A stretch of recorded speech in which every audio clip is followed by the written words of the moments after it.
જય શ્રી કૃષ્ણ વૈષ્ણવો, સ્વાગત છે તમારું કેટી કોમરેડ ચેનલમાં. વૈષ્ણવો, આજના આ સત્સંગમાં આપણે વાત કરીશું કે સત્સંગનું ફળ, સત્સંગ કરવાથી શું ફળ પ્રાપ્ત થાય અને સત્સંગનું ફળ શા માટે બીજા કોઈને ન આપવું જોઈએ. તો ચાલો શ્રી મહાપ્રભુજીનું નામ સ્મરણ કરીને આજના આ અલૌકિક સત્સંગની શરૂઆત કરીએ. સૌરાષ્ટ્રમાંથી શ્રી ગુસાઈજીનો રસાલો દ્વારકા જવા પસાર થાય છે. ખેતરમાં કામ કરતા એક ખેડૂતે રસાલાનો ઠાઠમાં જ જોયો.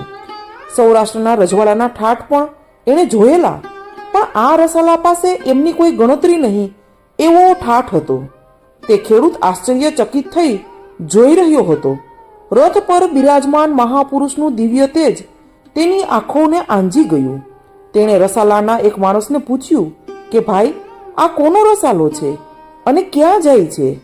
ત્યારે એક વૈષ્ણવ કહે છે કે આ તો વૈષ્ણવોના ગુરુ શ્રી ગુસાઈજી મહારાજ છે, દ્વારકાજીની યાત્રાએ પધારે છે. ખેડૂત કહે છે કે મને તો જુદા જ દર્શન થયા. મથુરાથી શ્રી કૃષ્ણ ભગવાન રથમાં બિરાજી દ્વારકા પધારતા હોય તેવા દર્શન થયા. ત્યારે પેલો વૈષ્ણવ કહે છે કે જેવો જેનો ભાવ તેને તેવા દર્શન થાય. તો આ ખેડૂત કહે છે કે ભાઈ, મને પણ એમની પાસે લઈ જાઓ. તો ચાલો, ગામના ગોંદરે મુકામ કરશે. એમના દ્વાર પ્રાણી માત્ર માટે સદા ખુલ્લા છે. ખેડૂત રસાલાની સાથે આવ્યા. ખડ વાઢતા હાથમાં પકડેલું દાંતરડું એ હાથમાં જ રહી ગયું. તેમણે શ્રી ગુસાઈજીના નજીકથી દર્શન કર્યા, લાંબા થઈને પ્રણામ કર્યા, હાથ જોડીને વિનંતી કરી, મહારાજ, હું તો અબુધ છું. મજૂરી કરી પેટ ભરવામાં જિંદગી પૂરી થવા આવી છે. મારો ઉદ્ધાર કરો. શ્રી ગુસાઈજીએ તેમને શ્રી અષ્ટાક્ષર મંત્ર આપ્યો. ઉપવાસ કરીને બીજે દિવસે આવવાની આજ્ઞા કરી. બીજે દિવસે તેમને બ્રહ્મસંબંધની વિધિવત દીક્ષા આપી. પોતાના શ્રી હસ્તથી મહાપ્રસાદની પાતળ પીરસી. મહાપ્રસાદ લેતા ખેડૂતના હૃદયમાં અવનવા ભાવ જાગવા લાગ્યા. સંસારમાંથી મન ખસી ગયું. મહારાજ, આપ તો દ્વારકા પધારશો અને પછી ગોકુળ, તો હું આપની સાથે આવું? ખેડૂતે શ્રી ગુસાઈજીને વિનંતી કરી. ત્યારે ગુસાઈજીએ આજ્ઞા કરી કે ના, ઘેર રહીને શ્રી ઠાકોરજીની સેવા સ્મરણ કરો. ભગવદીય વૈષ્ણવ મળે તો તેમનો સત્સંગ કરો. શ્રી ગુસાઈજીએ તેમને સેવા પધરાવી આપી. સેવાની રીત પણ શીખવી દીધી. નાનકડું ગામ હતું. ગામમાં બીજા કોઈ વૈષ્ણવ નહીં. ખેડૂત વૈષ્ણવ પોતે એકલા. નાની એવી ખેતી. વહેલી સવારે સેવા પહોંચી લે, પછી ખેતરે જાય. સૂરજ આથમતા ઘેર આવે. આખો દિવસ મનમાં અષ્ટાક્ષર મંત્ર રટ્યા કરે. બીજાઓ સાથે ખપ જોગો બોલે. ગામમાં કોઈનો સંગ ન કરે. સાંજે ઘેર આવી સાંજની સેવા પહોંચે. પ્રસાદ લઈ બાજુના મોટા ગામે 5 ગાઉ ચાલતા જાય. ત્યાં વૈષ્ણવોનો મોટો સમૂહ. રોજ રાત્રે સત્સંગ થાય. એકાદશીએ આખી રાતનું જાગરણ થાય. ધોળ કીર્તનની તો રમઝટ ચાલે. ખેડૂત વૈષ્ણવ 12 માસ નિયમથી આ રીતે સત્સંગ કરવા જાય. સત્સંગથી તેમના ભાવમાં ભરતી આવી ગઈ.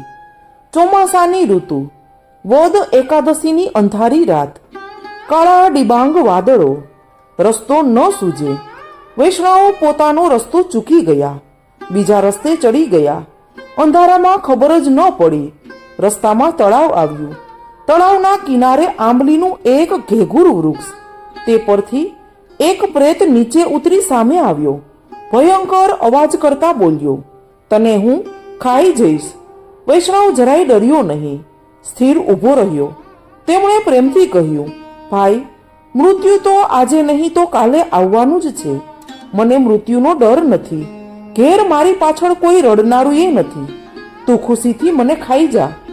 આ શરીરથી તારી ભૂખ મટતી હોય તો એનાથી રૂડું બીજું શું હોય? પર દુખે ઉપકાર કરે તે વૈષ્ણવ. પણ મારી એક વિનંતી છે. આજે એકાદશી છે. આખી રાત જાગરણ થશે. ધોળ કીર્તન ગવાશે. જિંદગીની આ છેલ્લી રાતે ભગવાનના ગુણગાન ગાઈ લેવા દે. સવાર પડતા પહેલા હું પાછો આવી જઈશ. થોડા કલાક વધુ ધીરજ રાખી અને ખમી જા, પછી મને ખાઈ જજે. ત્યારે પ્રેતે હસતા કહ્યું કે તું મને મૂર્ખ સમજે છે? પ્રેતના મોંમાંથી છટકેલો કોઈ આજ સુધી મરવા પાછો આવ્યો છે ખરો? ત્યારે ખેડૂત વૈષ્ણવ કહે છે કે હું એમાંનો નથી. મારી આ કંઠીની સાક્ષીએ તને વચન આપું છું. પ્રેતે સંમતિ આપી. વૈષ્ણવ સત્સંગમાં ગયા. મન લગાવીને કીર્તન કર્યા. પરોઢ થતા સૌને જય શ્રી કૃષ્ણ કહી અને પાછા ફર્યા. પેલા તળાવે આવ્યા અને સ્નાન કર્યું. પછી પ્રેતને બૂમ પાડી કે હું આવી ગયો છું, હવે તું તારી ભૂખ સમાવ. ત્યારે પ્રેત આવ્યો, આશ્ચર્યથી જોઈ રહ્યો અને કહેવા લાગ્યો, વૈષ્ણવરાજ, તમને ધન્ય છે. મેં ગયા જન્મમાં બ્રાહ્મણની હત્યા કરી હતી, તેથી બ્રહ્મ રાક્ષસ બન્યો છું. ભક્તરાજની હત્યાનું પાપ હવે મારે નથી કરવું. મારા ઉપર એક ઉપકાર કરો. તમે કીર્તન કરીને આવ્યા છો તો તેનું મને ફળ આપો અને મારો ઉદ્ધાર કરો. ત્યારે વૈષ્ણવ કહે છે કે ભાઈ, એ ફળ તો ન અપાય, તું મને ખુશીથી ખાઈ જા. ત્યારે પ્રેત કહે છે કે વૈષ્ણવરાજ, હું બહુ દુખિયારો છું, મારા પર દયા કરો. પૂરા જાગરણનું ફળ ન આપો તો કંઈ નહીં, પરંતુ કીર્તન ગાતા ગાતા તમે જે તાલ આપ્યા હોય તેમાંથી 5 તાલનું મને દાન કરો, તોય મારો ઉદ્ધાર થઈ જશે. વૈષ્ણવ આનાકાની કરવા લાગ્યા. ત્યાં આકાશવાણી થઈ, વૈષ્ણવ, આ પ્રેતાત્મા પર દયા કરો અને તમારા 5 તાલનું દાન કરો. ભગવદ આજ્ઞા સ્વીકારી વૈષ્ણવે તળાવમાંથી જમણા હાથની હથેળીમાં જળ લીધું. શ્રી ગુસાઈજી અને શ્રી ઠાકોરજીનું સ્મરણ કર્યું. પછી 5 તાલના દાનનો સંકલ્પ કર્યો. તે પ્રેતની પ્રેતીઓની તત્કાલ છૂટી. દિવ્ય દેહ તેમને પ્રાપ્ત થયો. તેને લેવા વૈકુંઠના પાર્ષદો વિમાન લઈને આવ્યા. દેવોએ વૈષ્ણવનો જય જયકાર કરતા પુષ્પ વર્ષા કરી.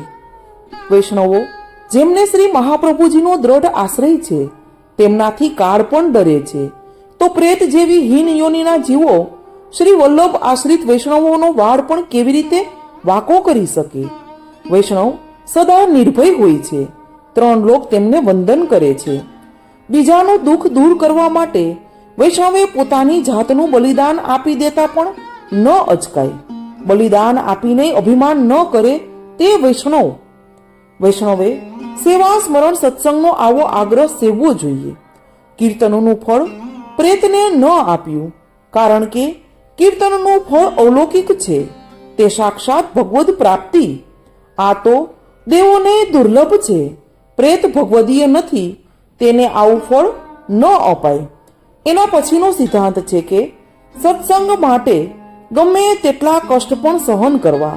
પરગામ જવું પડે તો પણ જવું, પણ સત્સંગ ક્યારેય ચૂકવો નહીં. અને સત્સંગનો અલૌકિક લાહવો રોજ લેવો. તો વૈષ્ણવો, સત્સંગનું આવું અલૌકિક ફળ છે. તો આજે આપણા પણ આ અલૌકિક સત્સંગને શ્રી મહાપ્રભુજીના ચરણોમાં સમર્પિત કરીને અહીં પૂર્ણ કરીએ. સર્વે વૈષ્ણવોને મારા જય શ્રી કૃષ્ણ.